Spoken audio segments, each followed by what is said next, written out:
জেলা প্রশাসক সম্মেলনের চতুর্থ ও শেষ দিন আজ চলছে। শেষ দিনের প্রথম অধিবেশন সকালে ডিসিদের সাথে বৈঠক হয় যুব ও ক্রীড়া এবং সমাজ কল্যাণ মন্ত্রণালয়ের সাথে। বৈঠক শেষে ক্রীড়া প্রতিমন্ত্রী আমিনুল ইসলাম জানান, দেশের জেলা স্টেডিয়ামের কোন মাঠ মেলা বা অন্য কোনো কাজে ব্যবহার করতে দেয়া হবে না।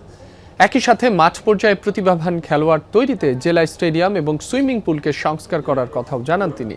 আর সমাজ কল্যাণ প্রতিমন্ত্রী ফারজানা শারমিন জানান, বিগত সময়ে সামাজিক নিরাপত্তার নানা কর্মসূচি দুর্নীতির কারণে মাঠ পর্যায়ে সঠিক মানুষের কাছে পৌঁছায়নি, তাই সরকারি ভাতাভোগীদের তালিকা হালনাগাদ করা হচ্ছে।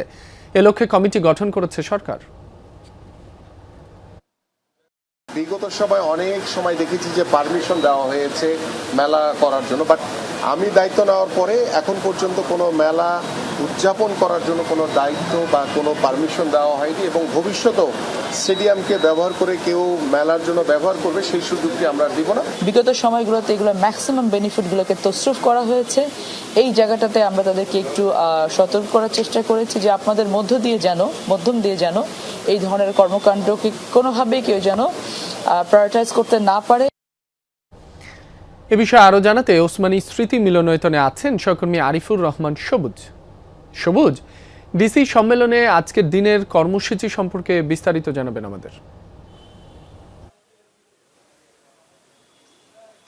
রাবি, মূলত সরকারের সঙ্গে মাঠ পর্যায়ের যোগাযোগের সবচেয়ে বড় মাধ্যম হচ্ছে জেলা প্রশাসকরা। সরকারের বিভিন্ন প্রকল্প, বিভিন্ন কর্মসূচি মূলত এই জেলা প্রশাসকদের মাধ্যমেই মাঠ পর্যায়ে ইমপ্লিমেন্ট হয় বা বাস্তবায়ন হয়ে থাকে। সে কারণে এই সম্মেলনটি বেশ গুরুত্বপূর্ণ। প্রতি বছরই সরকারের সঙ্গে এই ডিসিদের যে যোগাযোগ, সেই যোগাযোগটি মজবুত করার জন্য।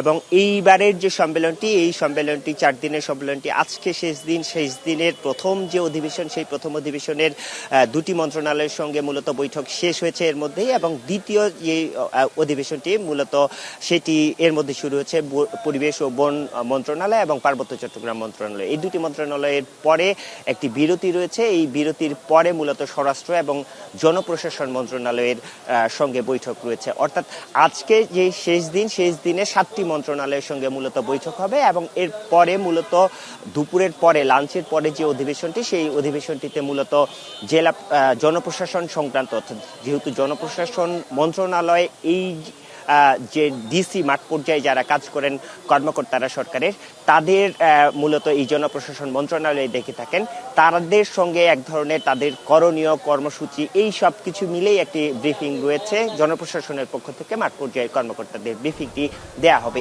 এর মধ্য দিয়ে মূলত এই যে 4 দিনের এবারের ডিসি সম্মেলন সেটি শেষ হবে, এবং আজকে মূলত চীন মৈত্রী সম্মেলনে একটি নৈশভোজ দিয়ে মূলত এই সম্মেলনের ইতি ঘটবে।